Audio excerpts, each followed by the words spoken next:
پھر کہتے ہیں ہمارے جوان بھی تو شہید ہو رہے ہیں۔ او بابا، تیرے جوانوں نے پیٹی اسی لیے باندھی ہے، تنخواہ اسی کے لے رہے ہیں کہ اس نے ملک کی سلامتی کے لیے لڑنا ہے۔ تم اپنے خون کا میرے اوپر کیا احسان ڈالتے ہو؟ تم میرے خون پسینے کے ٹیکس سے اسی بات کی نہیں تو تنخواہ لے رہے ہو، لیکن ہمیں کہتے ہو کہ تم لشکر نکالو، تم اسلحہ لے کر مسلح گروہوں کے خلاف لڑو۔ میں نے کوئی تنخواہ نہیں لی، میں کوئی لشکر نہیں بناؤں گا۔ تم چلے جاؤ گے، تم میری سرزمین کو آنے والی نسلوں تک ذاتی دشمنیوں کی طرف دھکیل رہے ہو، ہمیشہ ہمیشہ کے لیے قتل و غارت گری کی طرف دھکیل رہے ہو۔ یہ سیاست کسی اور کو سمجھاؤ، یہ ہمیں مت سمجھایا کرو۔ آپ نے اگر سیاست کرنی ہے تو وردی اتار کر آئیے، الیکشن میں حصہ لیجیے، پتہ چل جائے گا کہ وردی والے کو لوگ کیا ووٹ دیتے ہیں۔ یہ آپ کا اختیار ہے کہ آپ جس کو چاہیں گے حکومت دیں گے اور جس سے چاہیں گے حکومتیں چھین لیں گے۔ اپنے ملک کا تو یہ حال ہے، انڈیا کے ساتھ پوری سرحد بند، افغانستان کے ساتھ پوری سرحد بند، مغربی سرحدیں بھی بند، مشرقی سرحدیں بھی بند۔ ایران ایسے حالات میں کہ وہ نہ اچھے کا نہ برے کا۔ چائنا اپنا اعتماد اٹھا چکا ہے تم لوگوں سے۔ وہ ایک چھوٹا سا کوریڈور ہے جو اگر تجارت کے لیے کھلتا ہے تو آپ نے ان کو دھوکے دیے ہیں، ہم نے ان کو دھوکے دیے، ہم نے ان کی سرمایہ کاری کا راستہ روکا۔ اس وقت پاکستان محصور ہے، محصور ہے، حکمرانوں کی پالیسیوں کے ہاتھوں محصور ہے، اور حکمران اس لیے مجبور ہیں کہ وہ بھی تو محصور ہیں۔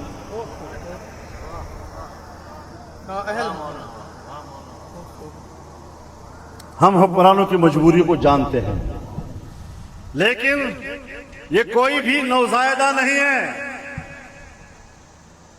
یہ جتنے اس وقت فیصلہ کن لوگ ہیں، فیصلہ کن قوتیں ہیں، وہ عاقل و بالغ ہیں، سمجھدار ہیں، لیکن ان کے اندر آزادی و حریت کی رمق نہیں ہے۔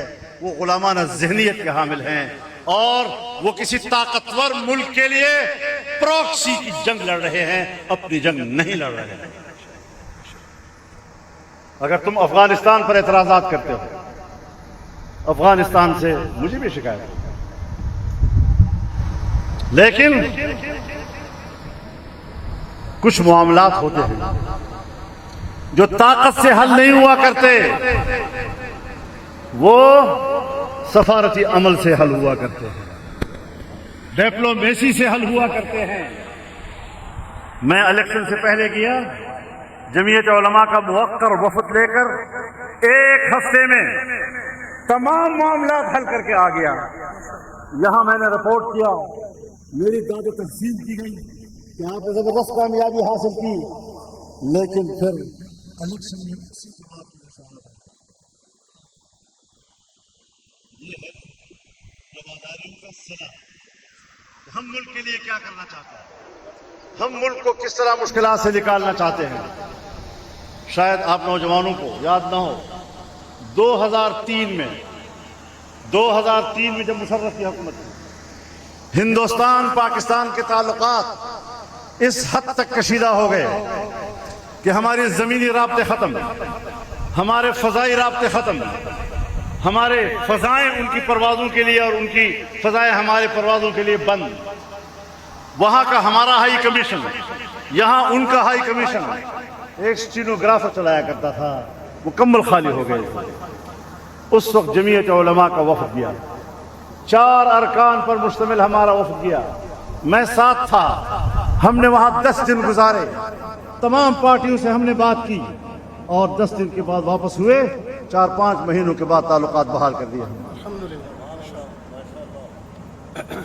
یہ جمعیت علماء کی کارکردگی۔ جب امریکہ نے تمہارے اوپر پابندی لگائی کہ ہم فوجی امداد اب پاکستان کو نہیں دیں گے، تو میں خارجہ امور کا چیئرمین تھا، میں نے نیو یارک میں نہیں بلکہ واشنگٹن میں امریکی وزارت خارجہ کے ساتھ بات کی. پاکستان کی سفیر اس وقت موجود تھی خاتون. ہماری میٹنگ میں میرا ترجمہ وہی کیا کرتی تھی. ایک میٹنگ کے اندر ہم نے ان سے وہ قانون واپس لینے پر آمادہ کر دیا ان کو اور کہا کہ یہ قانون ہم ختم کریں. تم تو ہر چیز میں اپنا مفاد ڈھونڈتے ہو. امریکی میرے پاس آئے اور کہا ہم پاکستان میں سرمایہ کاری کرنا چاہتے ہیں معدنی ذخائر.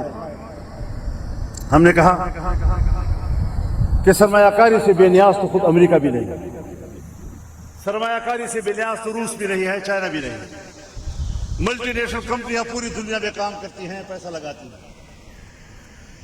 اگر پاکستان میں کوئی سرمایہ کاری کرے گا ہم کیوں روکیں گے کسی کو؟ لیکن سرمایہ کاری کے لیے بین الاقوامی قوانین اور ضوابط ہیں. پاکستان کا اور آپ کا کھلا معاہدہ ہونا چاہیے, عوام سے خفیہ مت رکھو. پھر جس علاقے میں معدنی ذخائر پیدا ہوتے ہیں وہاں کے مقامی آبادی کے حقوق کا تحفظ کرنا یہ آپ کی بھی ذمہ داری ہوگی, پاکستان گورنمنٹ کی بھی ذمہ داری ہوگی. اور یہ اصول ہے. بظاہر تو وہ مان گئے, لیکن آج قبائلی پہاڑوں میں اگر کوئی جنگ ہے تو وہ اسی بنیاد پر ہو رہی ہے کہ پاکستان کے معدنی ذخائر کو بیچا جا رہا ہے اور مقامی آبادی کو بے اختیار کر کے اس سے ان کا اختیار چھین کر وہ سمجھتے ہیں کہ ہم خود ہی کاروبار کر سکتے ہیں.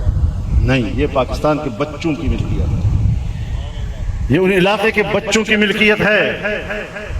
بلوچستان کے عوام اور ان کے بچے وہاں کے وسائل کے مالک ہیں. خیبر پختونخوا کے عوام اور ان کے بچے وہاں کے وسائل کے مالک ہیں.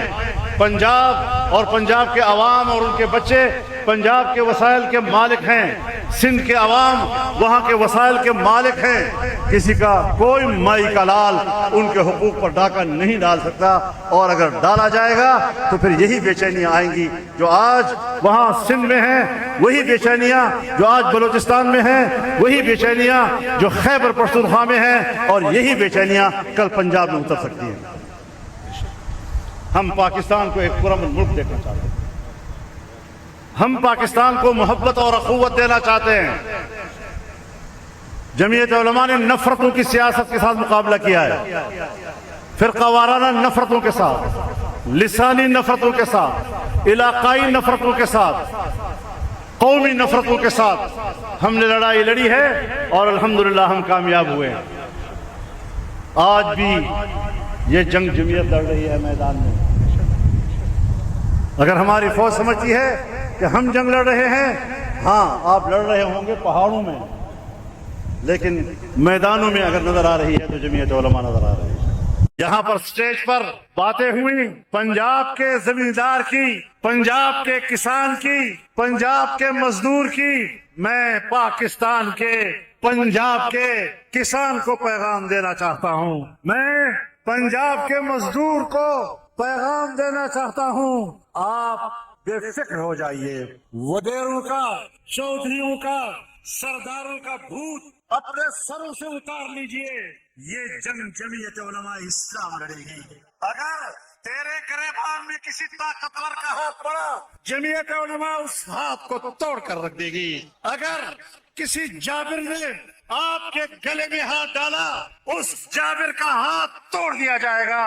اور ہم نے پاکستان میں, ہم نے خیبر پختونخوا میں, ہم نے بلوچستان میں بڑے بڑے قوانین, بڑے بڑے نواب جو اپنے آپ کو خدا کہا کرتے تھے, ان کی خدائی کو اگر زمین بوس کیا ہے تو پنجاب کا چودھری اور نواب کی خدائی کو بھی ہم ہی زمین بوس کر سکتے ہیں انشاءاللہ. آپ ذرا ارادہ تو بدلیں.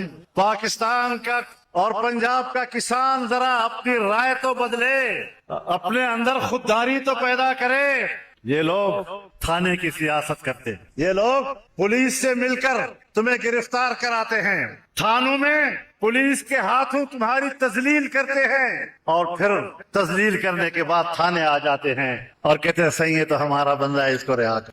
بظاہر وہ آپ کا خیر خواہ بنتا ہے، لیکن آپ کی تذلیل کے پیچھے بھی اسی کی سازش اور اسی کی خواہش ہوا کرتی ہے۔ ہمارے ملک میں ایک آئین ہے اور اس آئین کی روح سے ایک پارلیمنٹ ہے، یہ عوام کی نمائندہ ہے، اور اس پارلیمنٹ کا فرض منصبی ہے کہ وہ عوام کی قوت کو مضبوط کرے، عوام کے حقوق کی جنگ لڑیں، عوام کو طاقتور بنائیں۔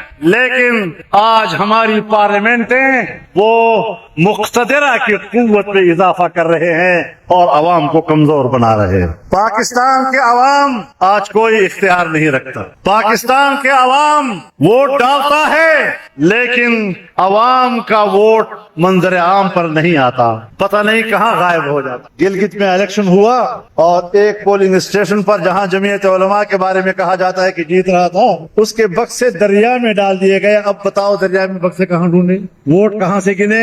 اب اس قسم کے عوام کے جب حق رائے دہی پر ڈاکہ ڈالا جائے گا، اس کے حق کے بیعت پر ڈاکہ ڈالا جائے گا، اور پارلیمنٹ عوام کے حق کی جنگ نہیں لڑے گی، وہ مقتدرہ کو طاقتور بنانے کی جنگ لڑے گی، جو دھاندلیاں کراتی ہے، جو نتیجے تبدیل کراتے ہیں، جو عوام کے ووٹ کو اپنے قبضے میں لے کر اپنی مرضی کے نتائج سامنے لاتے ہیں، ان کو طاقتور بنائے گی۔ تو پھر یہی انداز ہوگا کہ نہ آپ کو گندم ملے گا اور نہ آپ کو چاول ملے گا، پھر بھوک اور افلاس کے علاوہ آپ کے پاس کچھ نہیں ہوگا، پھر فساد کے علاوہ آپ کے حصے میں کچھ نہیں ہوگا۔ میرے محترم دوست، سمندر سے خطاب فرمائے اور پنجاب کے وڈیروں، جگیردار اور سرمایہ داروں کو بتائیں پنجاب بھی جمعیت کا انشاءاللہ۔ ہماری جان ہماری شان مولانا، تیری خاطر لڑیں گے ہر گھڑی ہر آن مولانا۔ الحمدللہ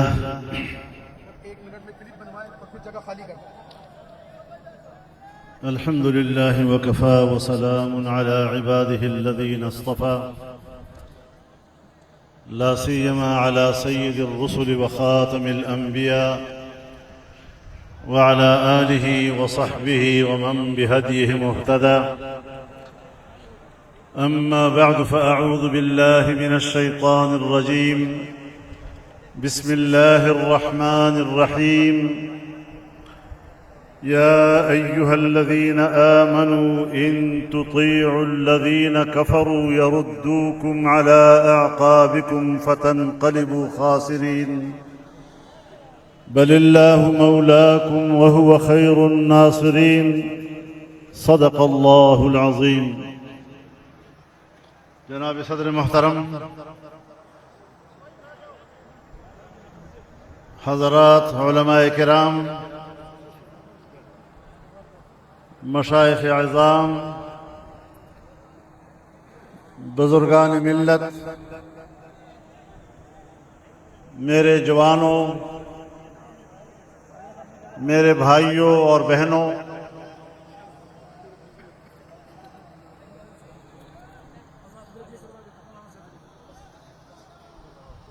قصور کی سرزمین پر اور پھول نگر کی اس نگری میں اہل پنجاب کا یہ فقید المثال اجتماع، یہ تاریخی اجتماع پنجاب کے عوام کی سوچ میں تبدیلی کی نوید لا رہی ہے۔ لگتا ہے اب آپ کے تیور بدل چکے ہیں۔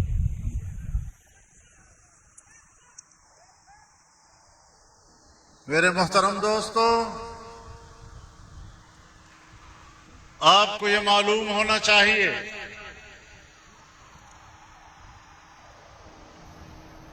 کہ اس وطن عزیز کی آزادی کے لیے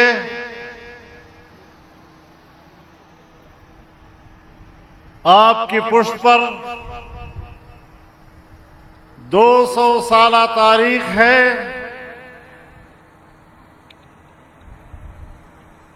جب ہندوستان کو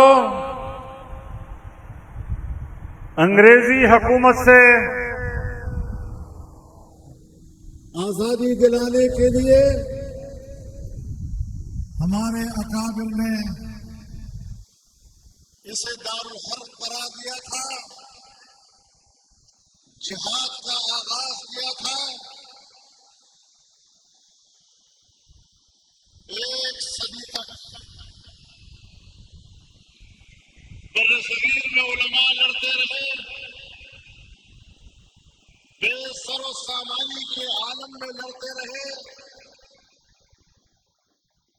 عالمی قوت کے خلاف لڑتے رہے،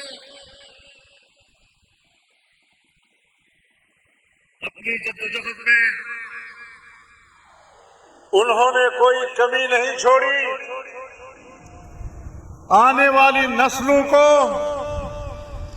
ایک پیغام دیا کہ آزادی کے لیے اپنے سر کٹوائے جا سکتے ہیں، آزادی کے لیے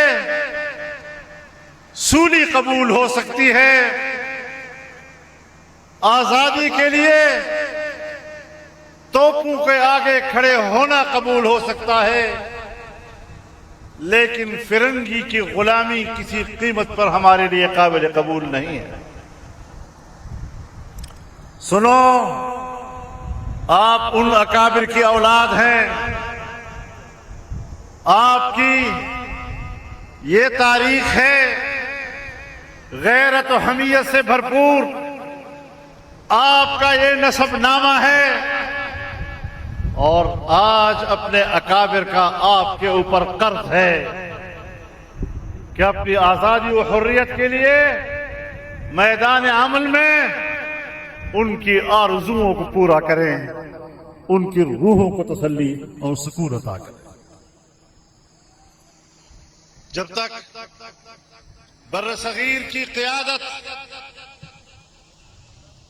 سیاسی قیادت علماء کے ہاتھ میں تھی، برصغیر میں کوئی فساد نہیں تھا، نہ ہندو مسلمان کا فساد ہوا، نہ شیعہ سنی کا فساد ہوا، نہ دیوبندی بریلی کا فساد ہوا، لیکن جب انگریز کی گرفت مضبوط ہو گئی اور مسلمانوں کی قیادت انگریز کے وفاداروں کو منتقل ہوئی، ان کی نااہلی دیکھیے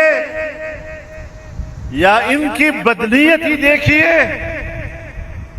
کہ تب سے یہاں پر فرقہ وارانہ لڑائیاں ہو رہی ہیں، ہندو مسلمان فساد ہوتے رہے ہیں، شیعہ سنی فساد ہوتے رہے ہیں، یہاں پر پشتون بلوچ کے فساد ہوتے رہے، پشتون پنجابی کے فساد ہوتے رہے، سندھی مہاجر کے فساد ہوتے رہے، اور وہ خون جو ہم ایک دوسرے کا بہاتے رہے آج بھی تھمنے کا نام نہیں لے رہا۔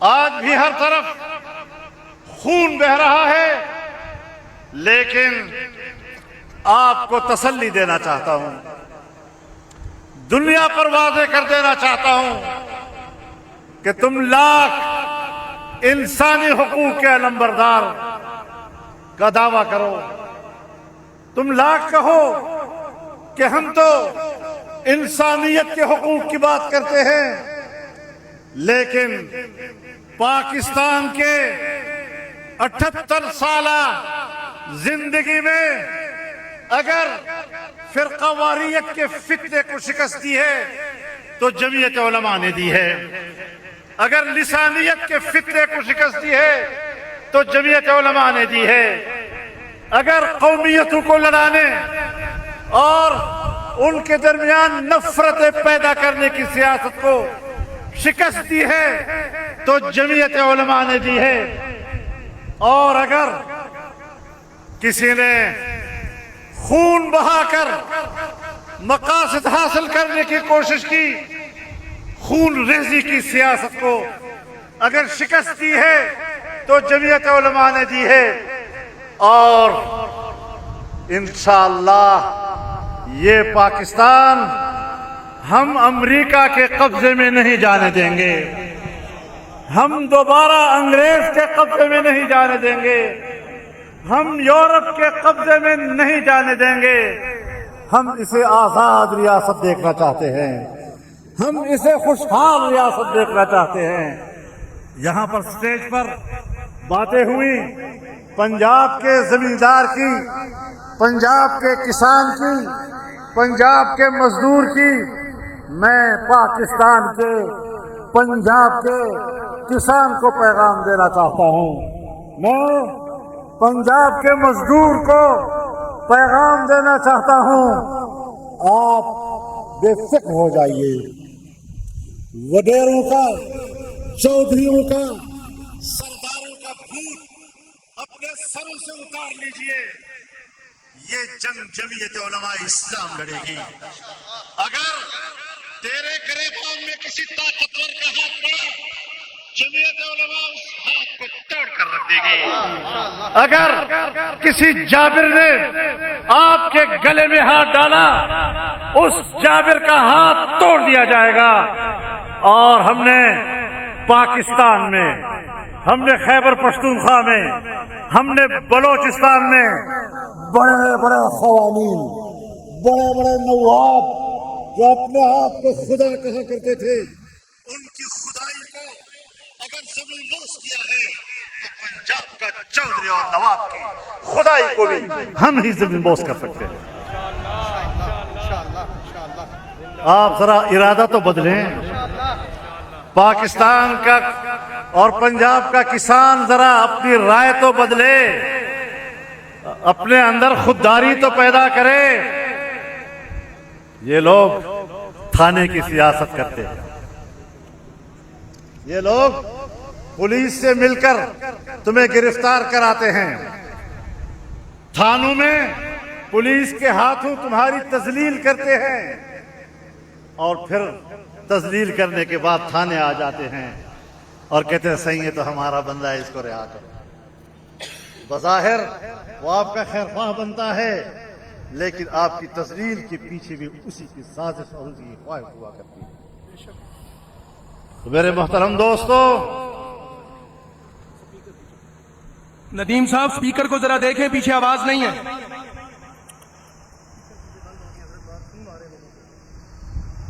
پھولوں پہ سن لیا کرو یار، امام کی آواز سننا ضروری ہے، لیکن پھر بھی نماز ہو جاتی ہے نا۔ تو میرے محترم دوستو، ہمارے ملک میں ایک آئین ہے، اور اس آئین کی روح سے ایک پارلیمنٹ ہے، یہ عوام کی نمائندہ ہے، اور اس پارلیمنٹ کا فرض منصبی ہے کہ وہ عوام کی قوت کو مضبوط کرے، عوام کے حقوق کی جنگ لڑے، عوام کو طاقتور بنائے۔ لیکن آج ہماری پارلیمنٹ کو وہ مقتدرہ کی قوت میں اضافہ کر رہے ہیں اور عوام کو کمزور بنا رہے ہیں۔ پاکستان کے عوام آج کوئی اختیار نہیں رکھتا۔ پاکستان کے عوام ووٹ ڈالتا ہے، لیکن عوام کا ووٹ منظر عام پر نہیں آتا، پتہ نہیں کہاں غائب ہو جاتا ہے۔ گلگت میں الیکشن ہوا اور ایک پولنگ اسٹیشن پر جہاں جمعیت علماء کے بارے میں کہا جاتا ہے کہ جیت رہا تھا، اس کے بکسے دریا میں ڈال دیے گئے۔ اب بتاؤ دریا میں بکسے کہاں ڈھونڈیں، ووٹ کہاں سے گنے؟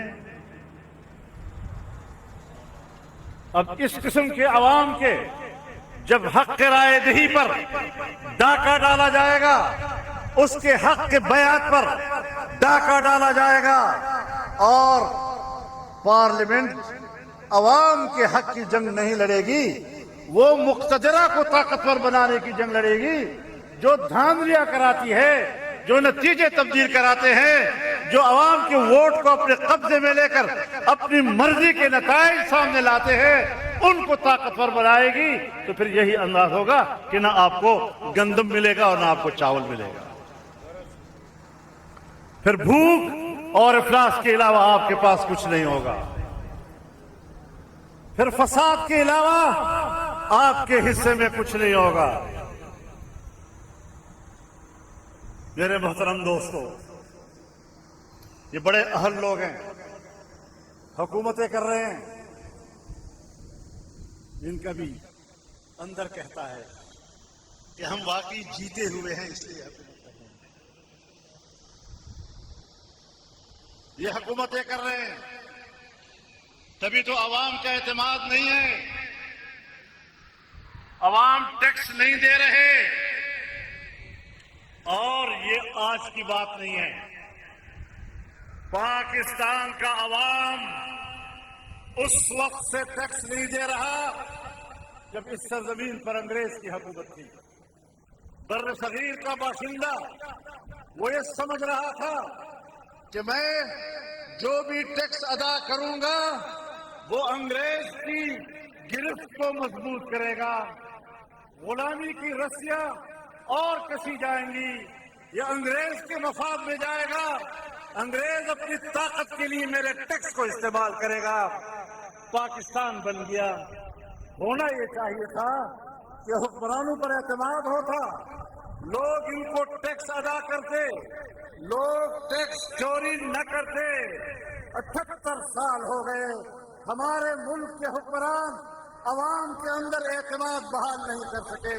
اور آج بھی پاکستان کا شہری ان حکمرانوں کو ٹیکس دینے کے لیے اس لیے تیار نہیں کہ ان کو پتا ہے کہ میرا ٹیکس میری فلاح و بہبود پر خرچ نہیں ہوگا، بلکہ میرا ٹیکس IMF کے پاس جائے گا، FATF کے پاس جائے گا، ورلڈ بینک پہ جائے گا، بیرونی قرضوں کے لیے استعمال ہوگا، امریکی مفادات کے لیے استعمال ہوگا، یورپ کے مفادات کے لیے استعمال ہوگا، عالمی مالیاتی اداروں کے مفاد کے لیے استعمال ہوگا.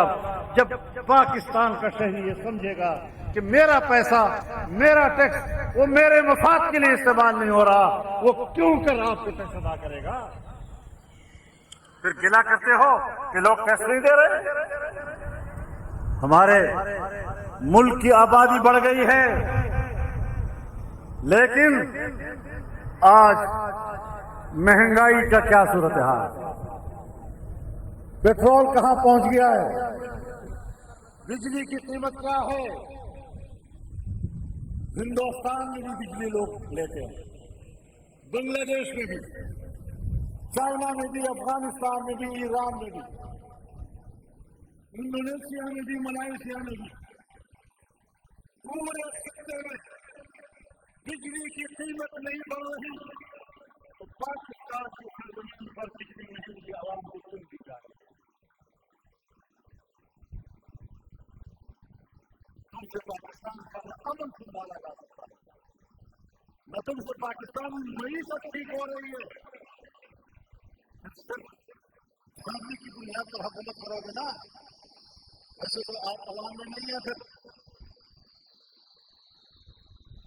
تو بھاگنے کی حکومت کو اگر ہم نے 2018 میں تسلیم نہیں کیا تھا تو ہم نے 2024 کے الیکشن میں بھی بھاگنے کے الیکشن کو تسلیم نہیں کیا اور ہم اپوزیشن میں بیٹھے ہیں. بظاہر پارلیمنٹ میں ہم تھوڑی تعداد رکھتے ہیں، لیکن پورے ملک کے میدان میں اپوزیشن جمعیت علماء کر رہی ہے اور پاکستان کے میدانوں کی سیاست پر جمعیت علماء چھائی.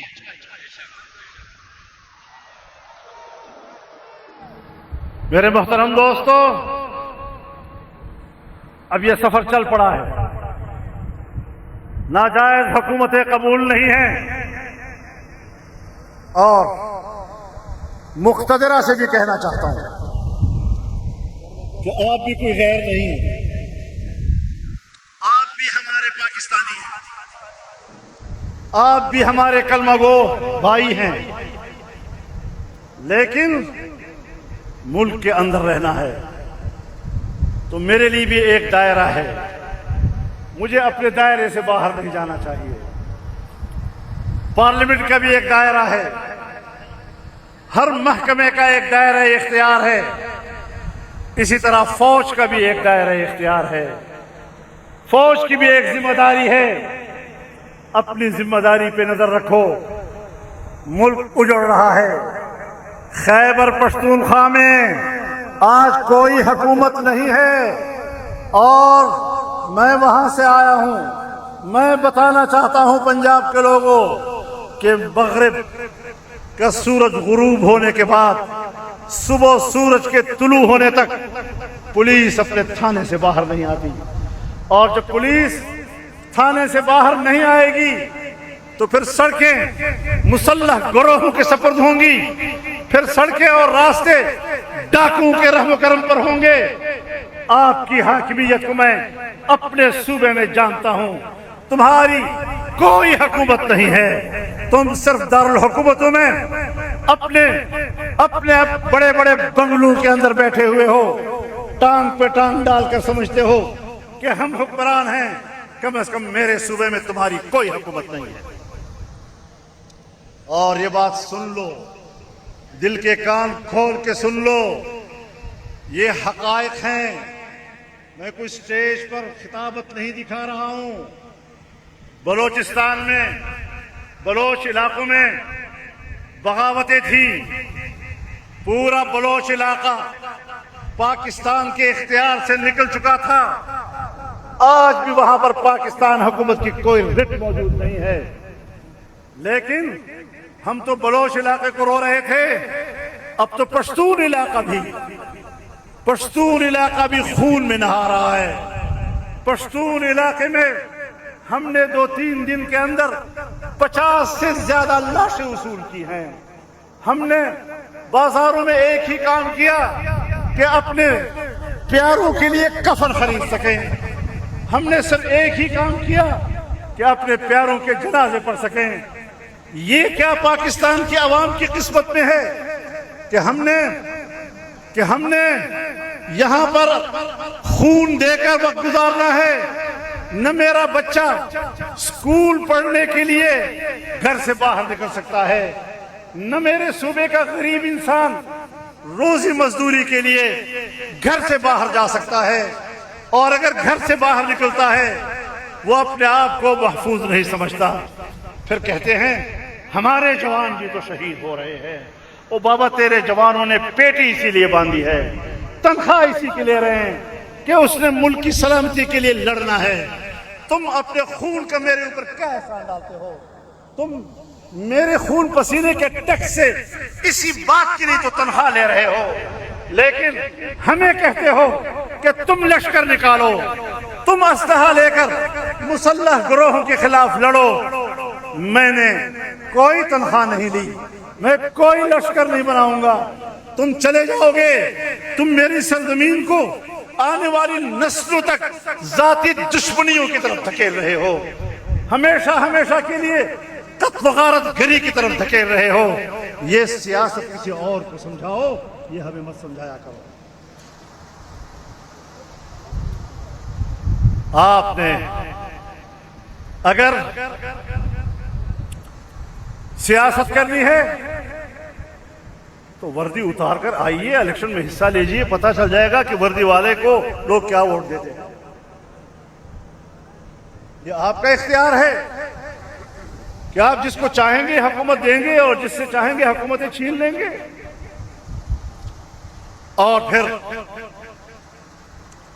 قانون سازیاں ہو رہی ہیں، پارلیمنٹ کے ذریعے سے مقتدرہ کو طاقتور بنایا جا رہا ہے،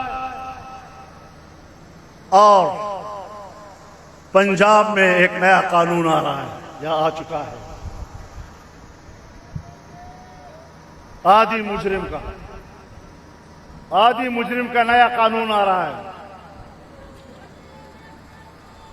آدھی مجرم کا نیا قانون جس میں ڈپٹی کمشنر کے اختیارات میں اضافہ کیا جا رہا ہے، انتظامیہ کے اختیارات میں اضافہ کیا جا رہا ہے۔ 1 2 یا 3 FIR ہوئے، اس کے بعد انتظامیہ آپ کو جب چاہے گرفتار کرے، جب چاہے آپ کو جیل میں ڈال دے، جب چاہے آپ کی زندگی کو محدود کر دے، جب چاہے آپ کو 4 شیڈول میں ڈال دے. آپ بتائیں کہ کیا انتظامیہ کو سزا دینے کا اختیار ہے؟ سزا دینے کا اختیار عدلیہ کو ہوا، لیکن یہاں پر سزا کا اختیار انتظامیہ کو دیا جا رہا ہے. اور میں پنجاب حکومت سے بڑے احترام کے ساتھ کہنا چاہتا ہوں کہ اگر 2-4 FIR کٹنے کی وجہ سے وہ عادی مجرم ٹھہرتا ہے اور اس کو انتظامیہ جب چاہے گرفتار کر سکتا ہے، تو آنے والے مستقبل ایسے مقدمات کے لیے نواز شریف اور شہباز شریف اور زرداری کا انتظار کر رہے ہیں. یہ قانون آپ کے گلے پڑے گا. آج تم ہمارے خلاف یہ قانون بنا رہے ہو، آج تم مدارس کے خلاف یہ قانون بنا رہے ہو. تم نے یہاں نیشنل ایکشن پلان کے نام سے ایک پالیسی بنائی اور اس پالیسی میں آپ نے دینی مدارس اور مساجد اور مذہبی طبقے کو نشانہ بنایا کہ ان کی نگرانی کی جائے، تشدد کے راستے سے ان کو روکا جائے. میں نے اس میٹنگ میں احتجاج کیا، میں نے کہا اس کو ہم قبول نہیں کر سکتے. یہ ایک امتیازی قانون ہے جو مذہبی لوگوں کے خلاف ہے، لیکن ہمارے جن سیاسی پارٹیوں نے اس نیشنل ایکشن پلان کا ڈرافٹ بنایا، اس کا مسودہ تیار کیا اور اس اجلاس سے منظور کیا، آپ کو شاید مطالعہ نہیں ہے، آپ پوچھتے بھی نہیں ہیں. اسی نیشنل ایکشن پلان کی زد میں وہی پارٹیاں آئیں، وہی پارٹیاں جیلوں میں گئیں، انہی پارٹیوں کی حکومت ہے. میں نے کہا اللہ کے فیصلے کچھ اور ہوتے. تم نے نیشنل ایکشن پلان میں کہا لکھا کہ صوبہ خیبر پختونخوا میں آپریشن کیا جائیں، طاقت کا استعمال کیا جائے، دہشت گردی کا خاتمہ کیا جائے. لیکن تم نے بلوچستان کے بارے میں کہا کہ وہاں پر پرتشدد واقعات کو روکنے اور ایسی تنظیموں کا راستہ روکنے کے لیے بلوچستان کو حقوق دے دو، بلوچستان میں ترقیاتی کام شروع کر دو. وہاں پر جب آپ خوشحالی لائیں گے تو یہ لوگ خود بخود اپنی تحریک چھوڑ جائیں گے. ہم نے اس کی مخالفت نہیں کی، ہم نے بلوچستان کے حقوق کی تائید کی، لیکن نتیجہ کیا نکلا؟ تم نے تو ایکشن پلان پاس کر لیا، اب بتاؤ تم نے بلوچستان میں کوئی ترقی کی؟ اگر ترقی کی تو وہاں کوئی اثر ہوا؟ وہاں پر جتھے بنے، مسلح جتھے بنے. تمہارا مغرب بھی روکا ہوا ہے، تمہارا مشرق بھی روکا ہوا ہے، ہر طرف سے تم محصور ہو. پشتون علاقے کے پہاڑوں پر وہ چھا گئے ہیں، خیبر پختونخوا کے پہاڑوں پر اور اس کے صحراؤں پر یہی لوگ چھائے ہوئے ہیں. آپ کدھر ہیں سوائے اس کے کہ ایک ایوان صدر میں بیٹھا ہوا عیاشی کر رہا ہے اور دوسرا وزیر اعظم ہاؤس میں بیٹھا عیاشی کر رہا ہے. جیلی حکمران نامنظور، جیلی حکمران، جیلی حکمران، فارم 47 کے حکمران. میرے محترم دوستو، یہ جانبداریاں بدیتیاں مت کرو ہمارے ساتھ. تم ہمیں گھیرنے کی کوشش کرتے ہو، خود گھر جاتے ہو. تم ہمیں پھنساتے ہو، پھر خود پھنس جاتے ہو. جس کا کوئی نہیں اللہ تو ہے. ہمیں اپنے رب پر بھروسہ ہے. 26ویں آئینی ترمیم ہوئی، صرف جمعیت علماء اسلام نے تنہا مذاکرات کیے. پاکستان تحریک انصاف کو ہم نے مسلسل رابطے میں رکھا، لمحے لمحے کے پریس رفت سے ان کو آگاہ کرتے رہے. اپوزیشن اور حکومت دونوں جمعیت علماء کے رابطے میں رہے. 1 مہینہ 1 ہفتے تک مذاکرات چلتے رہے. ہم نے اپنے 10-11 لوگوں کی طاقت سے اس حکومت کو اس قانون کے 34 شقوں سے دستبردار کرایا تھا. 34 فقوں سے ہم نے ان کو دستبردار کرایا اور صرف 22 فقوں پر ان کو آنا پڑا کہ بس اسی کو منظور کرتے ہیں. ہم نے کہا نہیں، اب ہماری چلے گی، اب ہماری چلے گی. آپ کو آنا ہوگا اس بات پر کہ پاکستان میں 1 جنوری 2028 سے ملک کے اندر سود ختم تسلیم کرنا ہوگا. اور الحمدللہ ہم نے منوایا. اسی 26ویں آئینی ترمیم میں ہم نے منوایا. اسلامی نظریاتی کونسل کی سفارشات اسمبلی میں آتے تھے، سفارش پیش ہو جاتی تھی، پتہ نہیں کس کمرے میں جا کر اس کے ملبے پڑے ہوئے ہوں گے. ہم نے آئینی ترمیم کرائی کہ نہیں، صرف پیش ہونا کافی نہیں ہے، ان سفارشات کو بحث کے لیے ایوان میں پیش کرو. اور ہم نے منوا لیا ان سے. اس وقت آئینی طور پر حکومت پابند ہے کہ وہ اسلامی نظریاتی کونسل کی سفارشات کو صرف پیش نہیں کرے گی، بحث کے لیے ایوان میں پیش کرے گی. 1.5 سال ہو گیا ہے، اس وقت تک انہوں نے ایک سفارش بھی مباحثے کے لیے ایوان میں پیش نہیں کی. یہ ہے ان کی نیکی. اسی بدنیتیوں سے وہ مار کھا رہے ہیں. تو جب اللہ تمہیں مار رہا ہے اور تم اپنی جال میں خود پھنستے جا رہے ہو تو پھر مجھے تمہاری کیا فکر؟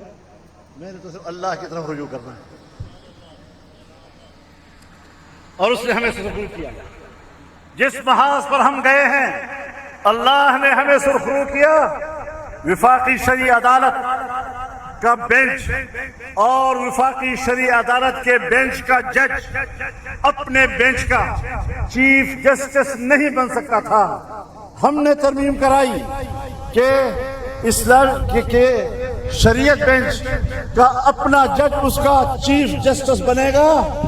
اور پہلے قانون یہ تھا کہ اگر وفاقی شرعی عدالت ایک فیصلہ کرتی ہے اور اس کے خلاف سپریم کورٹ میں یا سپریم کورٹ اپیلیٹ بینچ میں اپیل ہو جاتی ہے تو شریعت بینچ کا فیصلہ معطل ہو جاتا ہے اور پھر کوئی حدود نہیں ہے کہ اس کے خلاف اپیل کب سنی جاتی ہے. ہم نے آئینی ترمیم کرائی اور اس میں لکھ دیا آئین میں کہ سپریم کورٹ یا اپیلیٹ بینچ وہ اس اپیل کو جو شریعت کورٹ کے فیصلے کے خلاف دائر ہوئی ہے 1 سال کے اندر اندر فیصلہ دے گی، اور اگر نہ دے سکی تو شریعت کورٹ کا فیصلہ خود بخود مؤثر ہو جائے گا. چھوٹی سی تعداد کے ساتھ حالات آتے ہیں، اللہ حالات بناتا ہے، اور ہم نے یہ کامیابیاں حاصل کی. اور اس حوالے سے دینی مدارس کی رجسٹریشن کا مسئلہ آیا تو دینی مدارس کے رجسٹریشن کا مسئلہ بھی حل ہو گیا. 1860 کی سوسائٹی ایکٹ کے تحت اس کی رجسٹریشن کا قانون پاس ہو گیا. آج بھی 1860 کی سوسائٹی ایکٹ کے تحت ہمارے مدارس کے رجسٹریشن میں رکاوٹیں ڈالی جا رہی ہیں، اور انتظامیہ رکاوٹ ڈالتی ہے، ڈپٹی کمشنر رکاوٹ ڈالتا ہے، مقامی انتظامیہ رکاوٹ ڈالتی ہے. کیا حق پہنچتا ہے کہ جو رجسٹریشن کا حق مجھے میرے آئین نے عطا کر دیا ہے، میرے قانون نے عطا کر دیا ہے، پارلیمنٹ نے متفقہ طور پر پاس کر لیا ہے، اس کے بعد آپ کون ہوتے ہیں کہ میرے مدارس کے رجسٹریشن کو روک رہے ہیں؟ سو مدارس تو بھی احتجاج کریں گے. یہ تو دہشت گردی پیدا کرنے والے ادارے ہیں. تو وہ بھی تو دینی مدرسے ہیں جو آپ کے ہیں.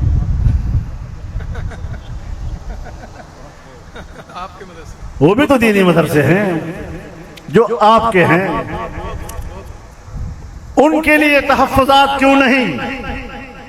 اور اگر تمام مکاتب فکر کی مدارس دینیہ اتحاد وہ متفق ہے ایک قانون پر، قانون پاس ہو چکا ہے، مدرسہ اپنے کاغذات اس قانون کے تحت لے جاتا ہے ڈپٹی کمشنر کے دفتر میں، آپ کون ہوتے ہیں کہ آپ میرے مدرسے کے محتمم کو واپس کرتے ہیں؟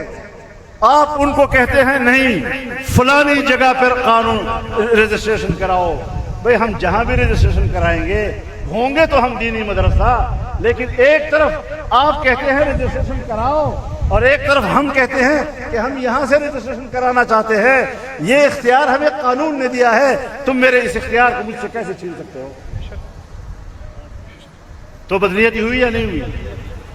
اور بدنیتی کی مار کھاؤ گے انشاءاللہ۔ ہم لڑیں گے آپ کے ساتھ، ہم رکیں گے نہیں، ہماری تحریک چل رہی ہے، ہم زندہ رہیں مردہ رہیں، اگلی نسلیں انشاءاللہ لڑیں گی، اس دین کے علم کی حفاظت کریں گی، قرآن کے علوم کی حفاظت کریں گی، حدیث کے علوم کی حفاظت کریں گی، فقہ کے علوم کی حفاظت کریں گی، دینی علوم کی حفاظت کریں گی۔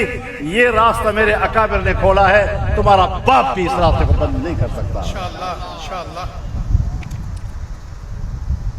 یہ عجیب پاکستان ہے،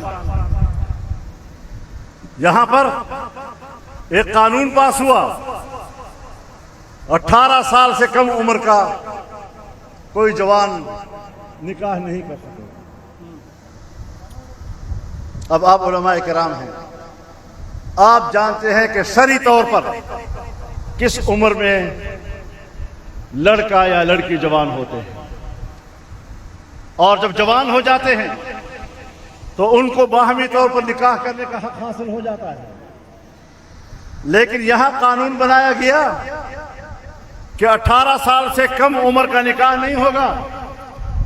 بھائی نہ کرو، ہر گھر کے اپنے حالات ہوتے ہیں، میں بھی بچوں کا باپ ہوں، بیٹیوں کا بھی باپ ہوں، بیٹوں کا بھی باپ ہوں، میرے بیٹے اور میری بیٹی کی فکر تمہیں زیادہ ہے یا مجھے زیادہ ہوگی؟ بہت خوب، بہت خوب۔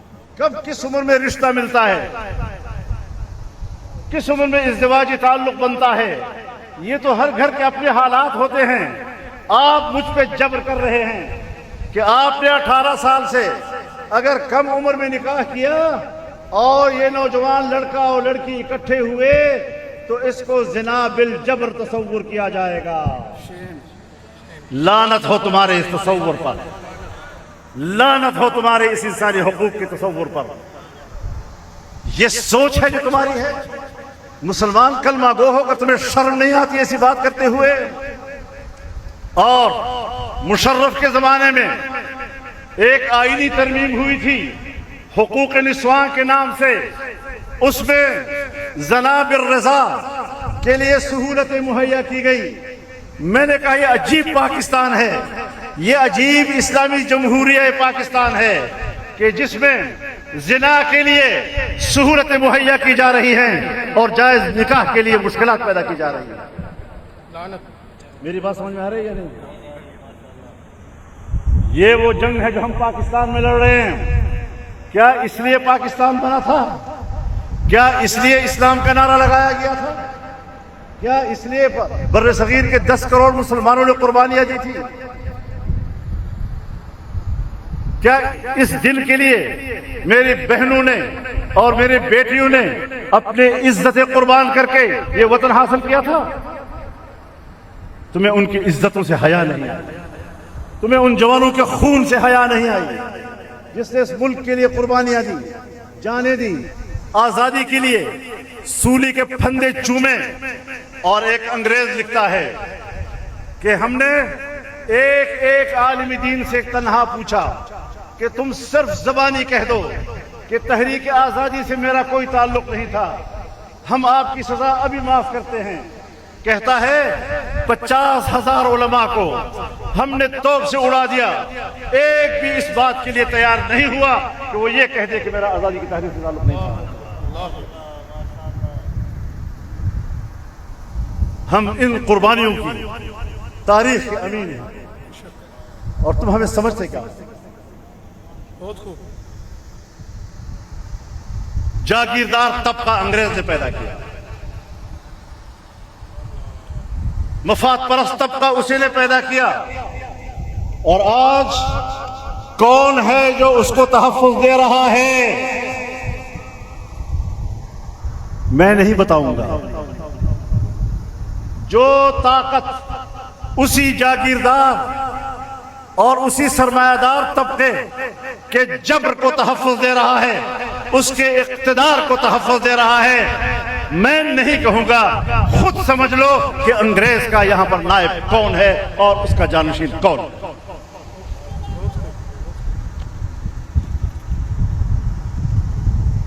میرے محترم دوستو،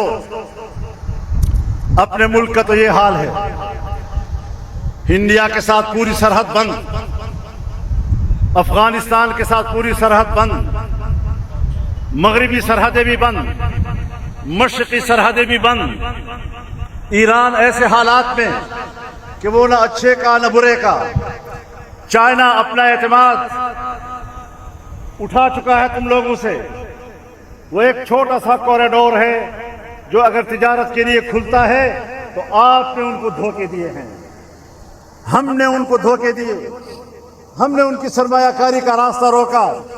اس وقت پاکستان محصور ہے، محصور ہے، حکمرانوں کی پالیسیوں کے ہاتھوں محصور ہے. اور حکمران اس لیے مجبور ہیں کہ وہ بھی تو محصور ہیں.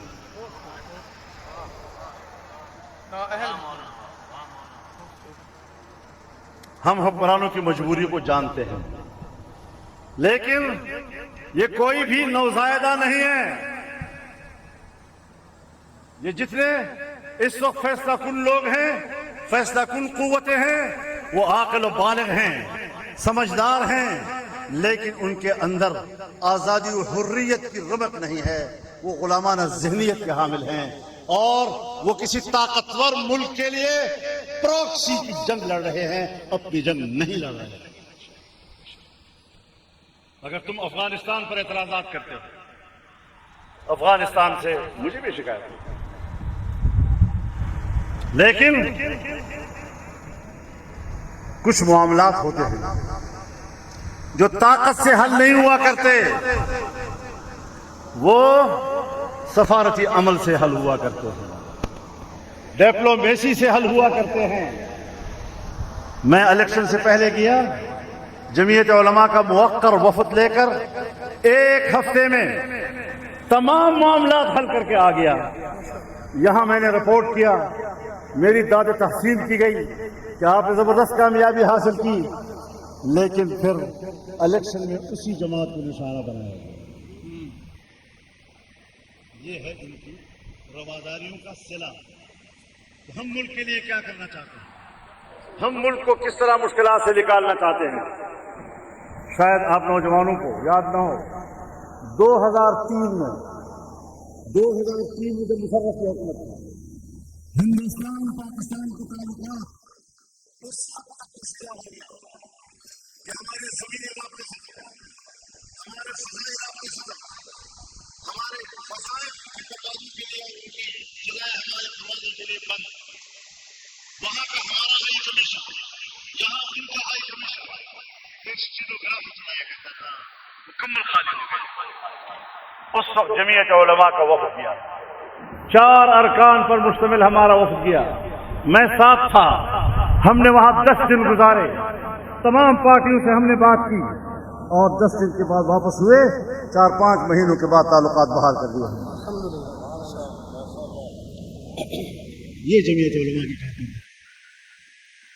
جب امریکہ نے تمہارے اوپر پابندی لگائی، ہم فوجی امداد پاکستان کو نہیں دیں گے، میں سارے امور کا چیئرمین تھا، میں نے نیو یارک میں نہیں بلکہ واشنگٹن میں امریکی وزارت خارجہ کے ساتھ بات کی.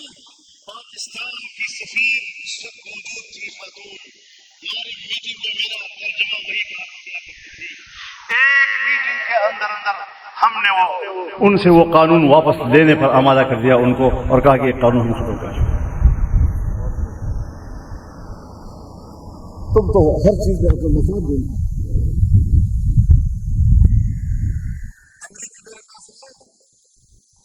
پاکستان میں سرمایہ کاری کرنا چاہتے ہیں،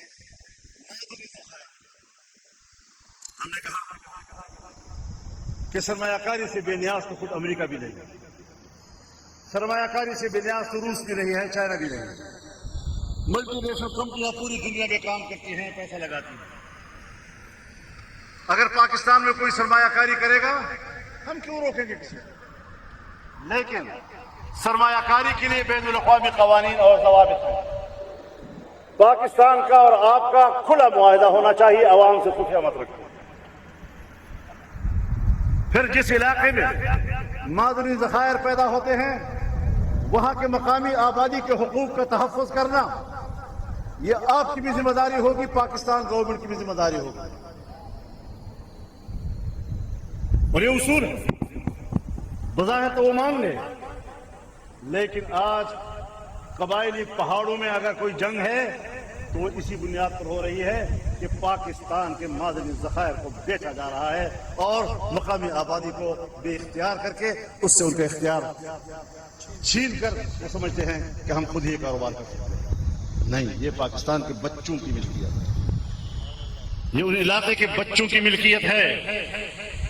بلوچستان کے عوام اور ان کے بچے وہاں کے وسائل کے مالک ہیں. خیبر پختونخوا کے عوام اور ان کے بچے وہاں کے وسائل کے مالک ہیں. پنجاب اور پنجاب کے عوام اور ان کے بچے پنجاب کے وسائل کے مالک ہیں. سندھ کے عوام وہاں کے وسائل کے مالک ہیں.